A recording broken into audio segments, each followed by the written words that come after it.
ท่านผู้ฟังกำลังให้เกียรติรับฟังสถานีวิทยุเจียงใหม่มหานคร FM 107.25 เมกะเฮิรตซ์อันดับต่อจากนี้ไปเจิญอู้จ๋ากำเมืองกับดีเจคำเพชรเจ้า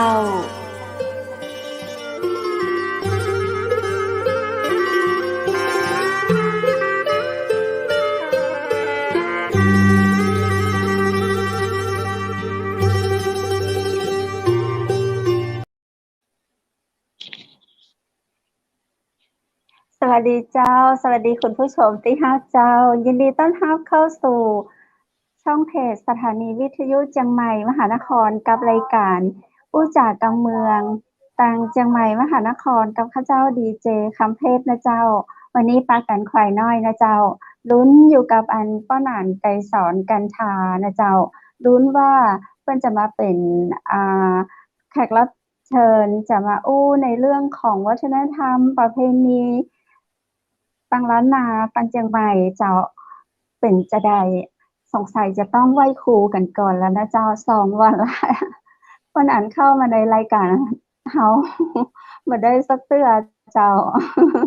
เนาะอันบางสิ่งบางอย่างนะเจ้าคุณผู้ฟังเขาเจ้าเป็นคนเชื่อเรื่องความศักดิ์สิทธิ์อย่างวันนี้เนาะปาฏิหาริย์อย่างวันนี้เจ้าดังนั้นในวันโอกาสหน้าเนาะวันศุกร์วันเสาร์วันอาทิตย์เฮาหยุดวันสักสัปดาห์หน้าอาจจะได้เจอกับอาจารย์ไกรสอนใหม่วันนี้ข้าเจ้ากับดีเจวุฒิก็จะอยู่อู้จ๋ากับคุณผู้ฟังนะเจ้าอู้ไปเรื่อยกันแล้วกันเนาะอู้ไปเรื่อยเอาพอม่วนกับรายการอู้จ๋า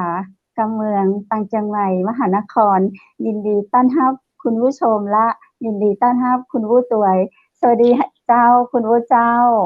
สวัสดีครับดีเจรู้ทุกคนเชียงใหม่จะเข้ามาอู้ตัวเฮาเนาะครับไม่เป็นไรเสียงป้นนานป้นก็มาแล้วเนาะตะกี้เสียงมาภาพหายพอภาพมาเสียงหายเจ้าแปลกเนาะต้องไหว้ครูจุดเทียนก่อน ใช่ จุดธูปจุดเทียนก่อนเนาะตามประเพณีเมืองล้านนาเจ้าคือเรื่องพวกนี้บางทีเราเนาะบางทีเราหรือว่าบางทีเราไปที่ไหนอะไรอย่างเงี้ยบางทีคือพ่อแม่เราเคยสอนว่าเราไปที่ไหนเนี่ยเราควรจะสวดมนต์ก่อนนอนหรือแต่หลังๆเนี่ยเราก็หัวถึงหมอนปุ๊บเรานอนเลยนอนเลยด้วยความเหนื่อยจากการทำงานเนาะเจ้ายิ่งไปแปลกที่แปลกทางเนี่ยเขาต้องแบบไหว้ขอเจ้าตี้เจ้าทางเปิ้นเนี่ยเนาะเจ้าคุณวุฒิเกาะเป็นคนรุ่นที่แต่เขาก็รุ่นใหม่นะโอ้แต่เรื่องพวกนี้เราบางทีบางอย่างอยู่นอกเหนือเจ้าเนาะใช่เจ้าเมื่อก่อนพระเจ้าก็บ่ค่อยเชื่อเจ้าคุณวุฒิพอช่วงหลังมารถพังไปหลายคันเนาะพอรถพังไปหลายคันเนี่ยคือเวลาคนเห็นสภาพรถเฮาเนี่ยคนเฮ้ยรอบนะได้จะได้อ่ะซึ่งเฮาก็จะมีเปิ้นฮ้องว่าในช่วงการเป็นการตายของตัวเฮาอ่ะเราจะได้เห็นปาฏิหาริย์พอเจอบ่อยครั้งเข้าอ่ะคุณรู้เจ้าก็เลยถ้าสิ่งปาฏิหาริย์เหล่านี้พอมาช่วยเฮาก็จะบ่เชื่อเฮาก็ยังจะสิ่งต่อเจ้าก็เคยลงหลายเตื้อเนาะจนกันหลายเตื้ออุบัติเหตุแรงๆหลายครั้งก็มีครูบาอาจารย์ทางเหนือเปิ้นฮ้องตู้เจ้าเนาะก็คือพระผู้ใหญ่ก็เปิ้นก็ฮ้องตู้เจ้าเปิ้นก็บอกว่าโยมอันนี้คือเปิ้นมาเตือนเฮาละถึงเวลาที่โยมควรจะต้องรู้แล้วก็ทำความเข้าใจกับเรื่องเหล่านี้เมื่อเฮาไปละอ่อนมาเนี่ยเขาจะบ่เชื่อเฮาว่าเขายังบ่อยากไปเลยอย่างนี้เนาะแต่พอเจออุบัติเหตุอย่างบ่อยๆเจอปาฏิหาริย์บ่อยครั้งเข้า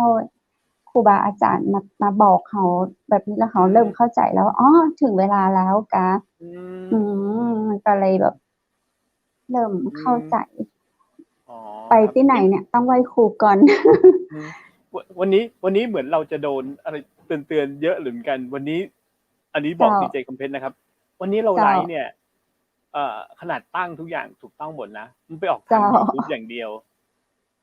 Facebook ไม่ออกนะวันเนี้ยฮะเลยออกทาง YouTube อย่างเดียวไม่เป็นไรเดี๋ยวผมก็ต้องไปดูทาง YouTube ตัวอภัยคุณผู้ชมเนาะเข้าไปดูทาง YouTube กันแล้วกันเนาะทาง Facebook ทางเพจเชียงใหม่มหานครเจ้าก็คัดกรองเนาะกูสิ่งกูอย่างมันก็มีพ่องคุณวุฒิเนาะนักปราชญ์ยังรู้พลังมีเฮาเนาะก็ต้องมีพ่องไอ้เจ้าเนาะฟังวันเจ้าคุณผู้ชมมีเรื่องเล่าอยากจะเล่าให้ทางรายการฟังก็ติดต่อเข้ามาได้นะเจ้าประสานงานเข้ามาได้กับเจ้าหน้าที่ของเฮาเนาะมาเล่าสู่กันฟังเจ้าคุณวุฒิมีเรื่องก็ปฏิหารย์อยากเล่าสู่กันฟังนี่พอดีผมไปเปิดทาง YouTube ดูแล้วฮะได้ครับก็อย่างเมื่อกี้ครับที่ทางดีเจคำเพชรเล่าให้ฟังครับผมว่ามันเกิดอะไรเงี้ยจริงแล้วเหมือนประมาณว่าเขาก็มาเตือนเราเนาะเขาก็มาเตือนเราว่าบางทีการขับรถหรือว่าอะไรอย่างเงี้ยมีบ่อยครั้งหลายๆครั้งครับที่แบบผมว่าเป็นคนชอบขับรถสมัยหนุ่มๆก็คือขับรถไปไต้หวันเนี่ยแหละครับจำได้เลยขับรถไปเชียงใหม่เนี่ยขับไปด้วยหลับไปด้วยอย่างเงี้ยครับซึ่งอันตรายมากอันตรายมากใช่แล้วเจอยังไงเป็นยังไงไม่หรอกคือแบบบางทีคือเหมือนเขาก็มาเตือนเราอย่างเงี้ยครับแต่เหตุการณ์ที่เชียงใหม่ครับที่จะเล่าให้ฟังวันนี้ก็คืออย่างที่เชียงใหม่เนี่ยเคยไปทำงานออกกองถ่ายเงี้ยครับแล้วเวลาออกกองถ่ายครับดีเจคำเพชรบางทีอย่างที่บอกว่าด้วยความที่เราก็เหนื่อยจากการเดินทางแล้วนั่งรถตู้กันไปในทีมงานประมาณ10 กว่าคนเนี้ยครับไม่ถึง10 คนประมาณ 7-8 คนครับอยู่ในรถตู้แล้วก็พอไปถึงก็ทำงานกันเลยพอทำงานกันเสร็จปุ๊บพอถึงโรงแรมที่พักไม่ถึง10 คนประมาณ 7-8 คนครับได้ยินเสียงครับพอถึงโรงแรมที่พักเนี่ยเราก็เข้าพักผ่อนเลยเข้านอนเลยอย่างเงี้ยพอเข้านอนเลยเสร็จปุ๊บเนี่ยไม่ได้ไหว้เจ้าที่เจ้าทางไม่ได้สวดมนต์เลยทั้งที่มีคนเตือนเราหลายคนแล้วว่าเวลาไปไหนต่างที่ไม่ว่าจะเป็นที่เชียงใหม่หรือว่าที่ไหนครับเราควรที่จะสวดมนต์ก่อนนอนทุกครั้งเนี่ยครับอย่างน้อยบอกเจ้าที่เนาะว่าเจ้าที่เจ้าทางว่าเราขอมานอนพักผ่อนหน่อยนะอย่างเงี้ยโอ้โหคืนนั้นทั้งคืน สนุกเลยครับ ทีมงานนี่แบบว่าจากทีมงานผู้ชายผู้หญิงทีมงานก็เจอด้วยเหรอคะเราไม่ใช่เราคนเดียวเหรอคะทีมงานไม่ใช่เราคนเดียวใช่ทีมงานก็เจอด้วยแล้วเราไม่บอกดีกว่า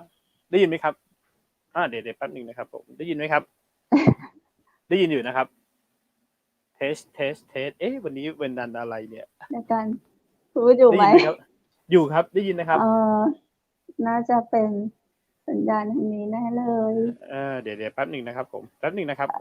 คุณผู้ชมเรื่องสิ่งศักดิ์สิทธิ์นี้มาได้เลยเนาะต้องขอเข้ามาลาโทษสาธุ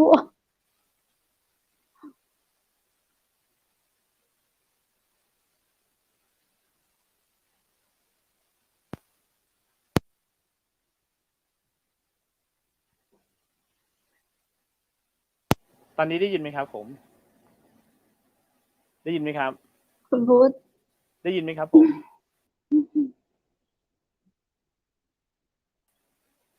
คุณพุทธได้ยิ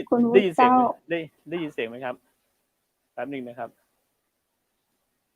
คุณวุฒิหายคุณวุฒิปล่อยข้าเจ้าอยู่คนเดียว1 2 3ได้ยินไหมครับได้ยินไหมครับวันนี้เปิ้ลมายาคือเขาอู้ถึงเรื่องเหล่านี้เนาะเทสฮัลโหลได้ยินไหมครับผมเจ้าได้ยินแล้วเจ้าได้ยินแล้วนะครับแสดงว่าแหงแป๊เลยเขาต้องก่อนที่เขาจะอู้ถึงเปิ้ลเขาต้องขอขมาเปิ้ลก่อนเนาะขอขมาเปิ้ลแล้วก็เอามาเล่าสู่กันฟังสงสัยเปลี่ยนเรื่องพูดดีกว่าครับดูแล้วเปลี่ยนเรื่องพูดดีกว่าดูแล้วว่าตั้งแต่ก่อนเข้ารายการจะมาถึงเวลาที่เราจะต้องอู้แล้วเนาะวันนี้มันมีอย่างแปลกๆเจ้ามีเรื่องแปลกโอเคเป็นว่าเป็นเรื่องอื่นดีกว่าครับที่นู่นฝนตกไหมครับตกปล่อยๆเจ้าแต่บ่ายมานี่ก็ร้อนแล้วเจ้าฝนจะมากำเดียวกรุงเทพแล้วเจ้าเป็นใดก็ตกบ้างไอ้นี่บ้างครับร้อนแต่ตอนนี้กรุงเทพเป็นเมืองล้างไปแล้วครับ20 ทุ่มทุกบ้านปิดหมดเซเว่นปิดหมดกลายเป็นพูดว่าจะถ่ายรูปมาใช่เดี๋ยววันหลังจะไปถ่ายรูปหน่อยต้องระวังเนาะใส่แมสสัก3 ชั้นแล้วกันเนอะออกไปใช่ครับก็ต้องระวังครับก็เลย ทำรายการกันได้อย่างนี้แหละครับก็แบบจัดรายการกันคุยกันอย่างเงี้ยเจ้าอยู่บ้านไผ่บ้านมันก็ดีแล้วเจ้าเนาะครับในได้ครับในยอดคนเสียชีวิตโควิดมันก็พุ่งขึ้นอยู่เรื่อยๆเนาะตรงนี้เราก็บ่อยากคือใครแบบต้องไปเครียดไปอย่างตัวความเป็นความตายมันก็เป็นปกติซึ่งก่อนที่โควิดจะมาเราจะเห็นข่าวที่เปิดเสนอคนตายก็วานเหมือนกันนะคุณวุฒิอุบัติเหตุเนาะรถจนข่าวนู้นข่าวนี้อย่างเงี้ยจะฟังแล้วคุณวุฒิรู้สึกจะได้พระเจ้าแต่บอกค่อยชอบดูอะไรเรื่องของคนคนเจ็บคนตายใช่มันซึมเศร้าเนาะเราลองดูว่าคนอยู่คนเดียวยังเฮาได้มีคนนู้นคนนี้ได้ทำงานแล้วคนที่ตกงานมีเวลาว่างเยอะไปดูข่าวเหล่านี้เข้าไปอีกไปยิ่งซึมเข้าไปเนาะเมื่อก่อนบอกให้มีนะโรคซึมเศร้าบัดเดี๋ยวนี้โรคซึมเศร้าค่อนข้างจะนักเจ้านักมากแม้แต่ข่าว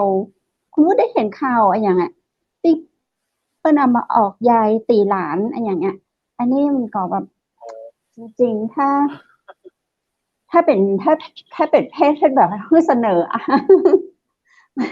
มันเป็นภาพที่ว่าทลายจิตใจกันน้อยเขาควรน่าจะมีแบบเหมือนพันตำรวจโทปรีชาอับดุลเลาะห์เนาะคือเจ้าหน้าที่เปิ้นเข้าไปไกลเกลี่ยเปิ้นเข้าไปอย่างอันดีกว่าเอามาเสนอ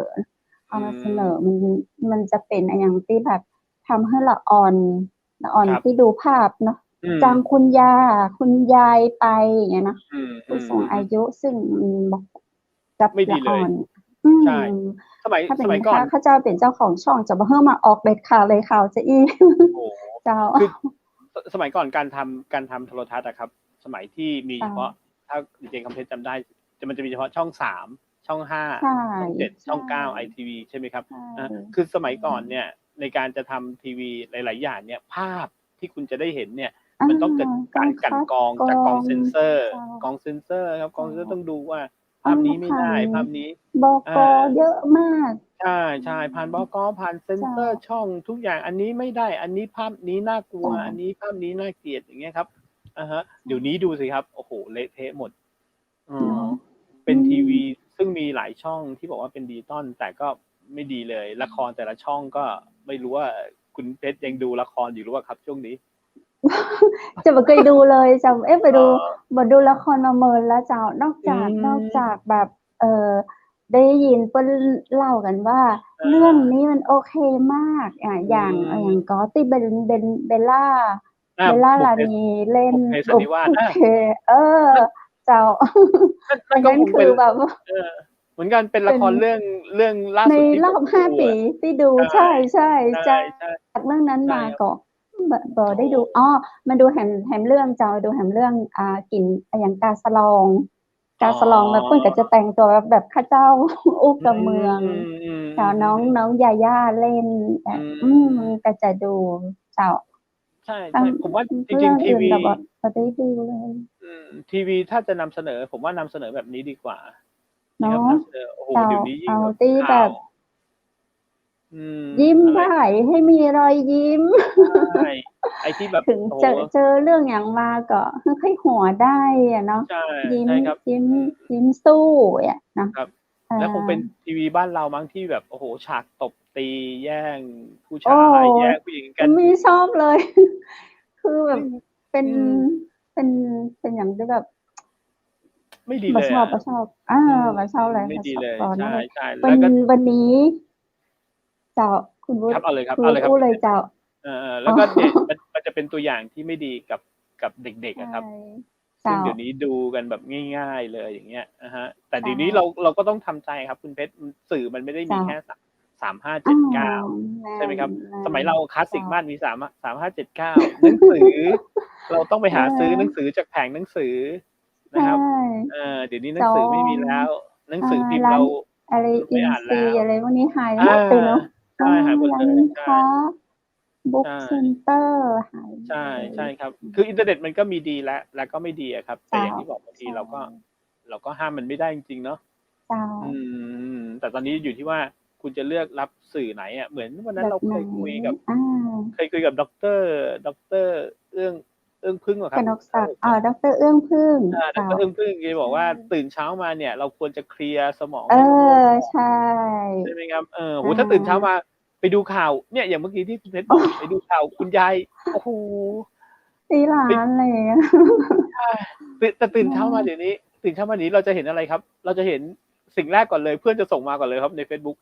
ยอดคนติดเชื้อเท่านี้ยเออดคนอตายเท่านี้โหซึ่งหดคุณหู่มาก รู้ยังยอดเท่าไหร่ตอนเนี้ยไม่ไม่วันไม่ละวันไม่วันนี้ตายเยอะวันนี้ตายเยอะครับเอออือฮึเจ้าซึ่งหดหู่มากจริงๆอะเจ้าผมนี่ภาวนาเลยนะครับอยากตื่นมานะตื่นมาแล้วเห็นแบบยอดคนตายเป็นศูนย์อย่างเงี้ย อ่าเจ้ายอดติดเชื้อเอาสักโอเคยังติดอยู่แหละมันคงไม่หายไปทีเดียวยอดติดเชื้อสักโอเค300-400ก็ยังดีเนาะเจ้าเนาะโอ้9,000กว่าอืมไม่ไหวจริงๆอื9,000กว่านี่มเราเห็นแล้วเราก็แบบเราก็เหนื่อยแทนนะครับเพราะว่าเราอยากไปเที่ยวเมืองไทยนะครับไม่ต้องไปถึงเมืองนอกหรอกเราอยากเที่ยวเมืองไทยตั้งแต่ปลายปีที่แล้วแล้วเนาะใช่เราอยากไปดูออฟฟิศเราสตูใช่ดิโอเราเอเป็นยังไงอ6 เดือนแล้วเรา เดือนแล้วนะครับเราไม่ได้ยัง เข้าไปสตูดิโออย่างเงี้ยใช่อยากจัดรายอืการแบบมนั่งใช่คุยกันแล้วก็มาคุยเรื่องกันหรือแม้แต่อยากจัดรายการแบบพาออกไปชมอะไรบ้างเนาะนะครับอืพาออกไปมดูตรงนี้บ้างที่สวยงามจ้ครับะครับแต่ไม่ต้องห่วงรายการเราเนี่ยเดี๋ยววันสำคัญทางพุทธศาสนาเนี่ยเดี๋ยวดีเจคำเพชรแหละครับ เจ้า ถ้าเขาไว้ถ้าเขาไว้ จะเขาปาไว้จัดงานเข้าวัด นะเถ้าเจ้าเขาไว้แต่ถ้าวันที่พระใหญ่เจ้าเออจะปาเข้าวัดเดี๋ยวเข้าพรอืรษาน่ามจะมีเจ้าจะปาครับคุณอืมผู้ชมไปเอาบุญเข้าอืวัดไปกันเนาะมทางช่องครับเพจของเราใช่ครับสถานีวิทยุเชียงใหม่มหานคร อื YouTube ก็มีมแล้วนะเจ้าอืมถ้าอืมถ้าเพจดูไปได้อย่างวันนี้เขาก็ดูใน YouTube สดๆอืได้มเนาะอยู่ในสดอย่างที่เขาอู้กันแต่คืนนี้2 คนนะเจ้าครับก็เมื่อแต่เจ้ามีอ่าพี่ทหารเข้ามาครับชมพี่ทหารหลายคนนะเจ้าตั้งแต่อืโฆมษกของกระทรวงกลาโหมนี่แบบยกนิ้วโป้งให้เฮานะเจ้าแล้วก็มีผู้ช่วยโฆษกน้องอืท่านมเสชื่อมแต่สุว่าเนอะข้าเจ้าจำมาได้ท้องอืมชื่อเล่นเปิ้นก็คือพี่เสอิฐเนาะพี่เสอือิฐเปิ้นจะมดูแลเกี่ยวกับวิทยุสีขาวเปิดกระตักอืข้าเจ้ามามเจ้าก็ตั้งอืมมาว่ารายการนี้ใครเป็นคนทำเจ้าอือ่ามรายการนี้ใครเป็นคนทำข้าเจ้าอืก็ตอบไปมว่าข้าเจ้ากับทีมงาน ดีเชียงใหม่แล้วครับมหานครอืมและคลื่นเสียงสารวินเพิ่นอืบอกว่ามอ๋อจำได้แล้วคนอืมคนนี้คนที่อืมสวยอืมใช่นี่ๆ แหละ อันนี้เป็นอู้แต่นะ จริงจริ เป็นงจริงจริงจริงครับชมชมแค่ชมแต่เก่ากับสัญญาณก็จะไป แล้วทีนี้ท่านก็บอกครับเอ่อก็บอกท่านเนาะว่าถ้ามีกิจกรรมอะไรอย่างแบบอืมแนะนำเข้ามาได้เจ้าอืมอืมเจ้าอืมอืมคเอ่รับอ เอ้ยดีครับเอ้ยผมถามนิดนึงครับอย่างเอ่อคำว่าพี่อะไรเสนะ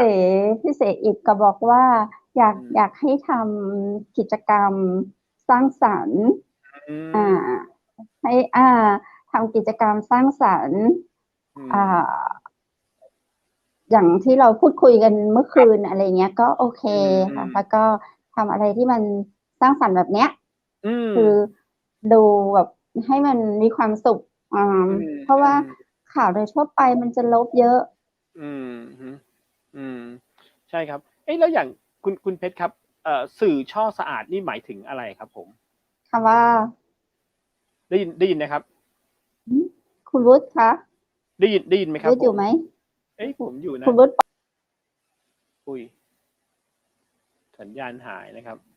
อือฮึวันนี้สัญญาณหายบ่อยมากเอ้ยจริงๆเน็ตทางกรุงเทพก็โอเคนะครับอือฮึเดี๋ยวดีเจคำเพชรคงจะเข้ามาครับ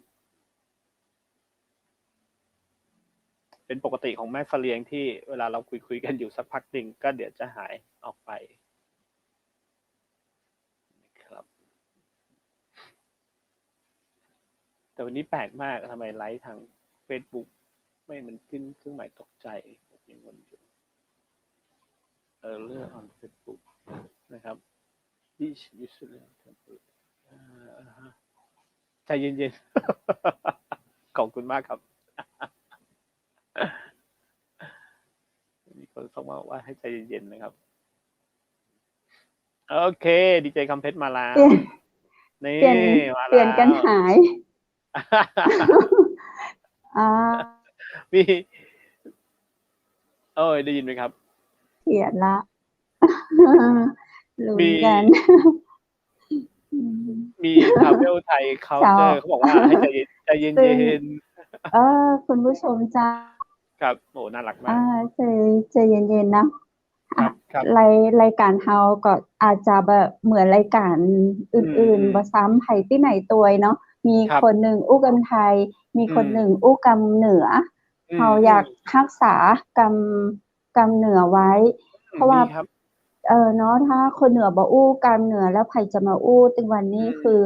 ลูกหลานก็ไปอยู่กรุงเทพไปอยู่ภาคกลางภาคใต้ภาคอีสานแปรเปลี่ยนกันไปจะเสี่ยงละเนาะแล้วก็ถ้าคุณผู้ชมท่านใดฟังการเมืองบ่ฮู้เรื่องคุณวุฒิเปิดกระตึงมาประกบเป็นภาษาไทยได้แบบได้เข้าใจการเมืองยิ่งขึ้นอยู่แล้วนะเจ้า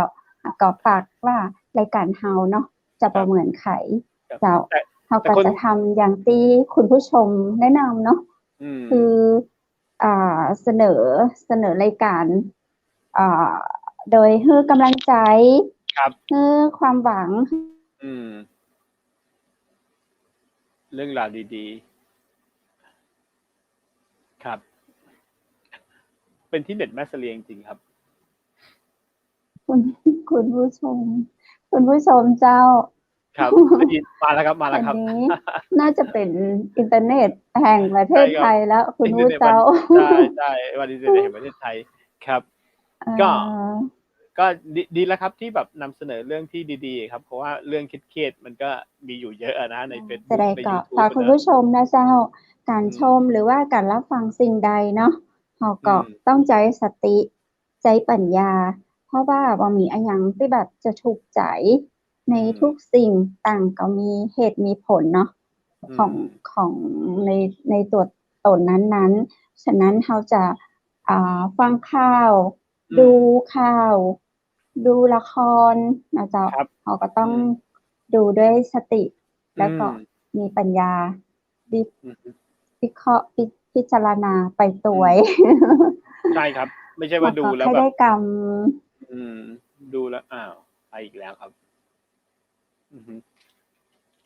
ไม่เป็นไรครับก็จะได้เห็นผมพูดคนเดียวเดี๋ยวสักพักดีเจคำเพชรก็จะกลับมานะครับวันนี้น่าจะเป็นที่เน็ตแม่เสลียงที่ไม่ดีจริงๆครับเป็นธรรมดาของอินเทอร์เน็ตนะครับที่จะมีอะไรอย่างนี้บ้างครับ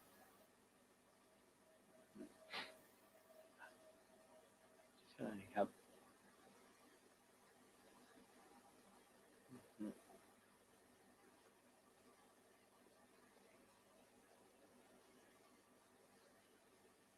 ตอนนี้เข้าใจถึงคนที่จัดรายการแล้วต้องพูดคนเดียวเลยครับก็จะนิ่งๆอย่างเงี้ยครับก็ต้องหาเรื่องพูดไป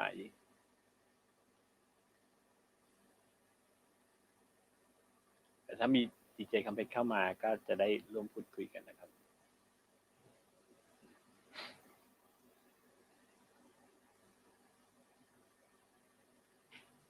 มาแล้วครับผมรออยู่คุณผู้เจ้าสงสัยเราจะได้ลาคุณผู้ชมที่นี่กันละเจ้าสุมาเนาะขอสุมาคุณผู้ชมทุกท่านวันนี้เนาะถ้าเป็นกำเหนือพวกก็จะฮ้องว่ามันมาเล่ามาแล่มมันเป็นก้อมเป็นแก้มเจ้าเดี๋ยวขออีกทีนะครับว่าอะไรนะครับมันเป็นก้อมเป็นแก้มเจ้าถ้าภาษาไทยแบบถ้าเป็นภาษาไทยแบบมันเป็นชิ้นเล็กชิ้นน้อย ประมาณนะมันมันมาได้แบบเป็นเรื่องเป็นราวเป็นชิ้นเป็นอันเจ้าเป็นก้ามเป็นแก้มเป็นมะล่ำมะแลมเนาะมะล่ำมะแลมนะเป็นมะล่ำมะแลมดังนั้นวันนี้นะเจ้าก็มีในความผิดพลาดที่เกิดขึ้นทางด้านของอินเทอร์เน็ตเนาะเพราะว่าจังหวัดไหนก็อาจจะได้รับผลกระทบจากตรงส่วนนี้เขาก็ต้องขอสมาภัยคุณผู้ชมเขาก็ได้ว่ากันเนาะวันจันทร์ฮัปปี้กับป้ากันให้ใหม่นะเจ้าวันจันทร์วันอังคารวันพุธและวันพฤหัสสัปดาห์หน้านะเจ้ามีเรื่องเข้มข้นสาระดีๆมาให้ได้รับฟังแน่นอนนะเจ้าดังนั้นในวันนี้ข้าเจ้ากับดีเจวุฒิก็ต้องขอขอบคุณสปอนเซอร์ใจดีนะเจ้าพอปินโตเชียงใหม่คุณผู้ชมที่อยู่เชียงใหม่อำเภอเมืองสามารถสั่งอาหารสะอาดนะเจ้ารับประกันเรื่องของการดูแลอาหารมาตรการการรับส่งได้อย่างปลอดภัยนะเจ้าที่พอปินโตเชียงใหม่ติดต่อได้ที่เบอร์โทรศัพท์หมายเลข0818843354 0818843354แล้วก็ขอบคุณคุณแอร์นะเจ้าของบริษัทกาแฟโกลแม็กสำหรับคุณผู้ชายนะเจ้าติดต่อสอบถามได้นะเจ้าที่ทีมงานเฮาก็ได้นะเจ้าหรือว่าเข้าไปดูใน Google เนาะทุกจังหวัดเพิ่นจะมีตัวแทนจำหน่ายของกาแฟโกลแม็กอยู่นะเจ้าเพิ่มพลังให้กับท่านชายและขอขอบคุณโรงแรมแม่เสลียงเวียงงามเจ้ามาแม่เสลียงบอกว่าจะภารกิจใดติดต่อได้ที่โรงแรมแม่เสลียงเวียงงามอำเภอแม่เสลียงนะเจ้าเปิดบริการตลอด24ชั่วโมงที่โทรศัพท์หมายเลข053-621-444นะเจ้าติดต่อได้ตลอด24ชั่วโมงเนาะ053-621-444และขอบคุณคุณผู้ชมชนะนะเจ้าที่พยายามจะเข้ามาชม ในช่วงของการอู้ไปเรื่อยเนาะวันนี้ไปเรื่อยๆเอาอู้กันปอม่วนนะเจ้ามาล้อมมาแลมมาก้อมมาแก้ม อินเทอร์เน็ตวันนี้จะสัญญาว่าในโอกาสหน้าเขาจะปรับปรุงแล้วก็แก้ไขให้ดียิ่งขึ้นสำหรับวันนี้ข้าเจ้าดีเจคำเพชรและดีเจวุฒิขอกราบขอบพระคุณคุณผู้ชมและขอลาคุณผู้ชมที่นี่นะเจ้าโชคดีและมีความสุขนอนรับฝันดีนะเจ้าสวัสดีเจ้า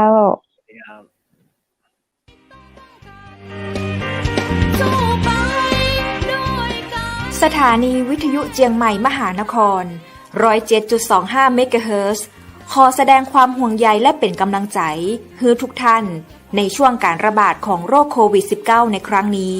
เพื่อลดความเสี่ยงควรสวมหน้ากากอนามัยทุกครั้งล้างมือเป็นประจำขอให้อยู่ที่บ้านให้นักที่สุดด้วยความปรารถนาดีจากหมู่เฮาเจ้าเจียงใหม่มหานครสนับสนุนโดยกาแฟโกแม็กคอฟฟี่และโรงแรมแม่เสรียงเวียงงามโทร 053-621-444 และ 081-595-2883 เราจะฝ่าฟัน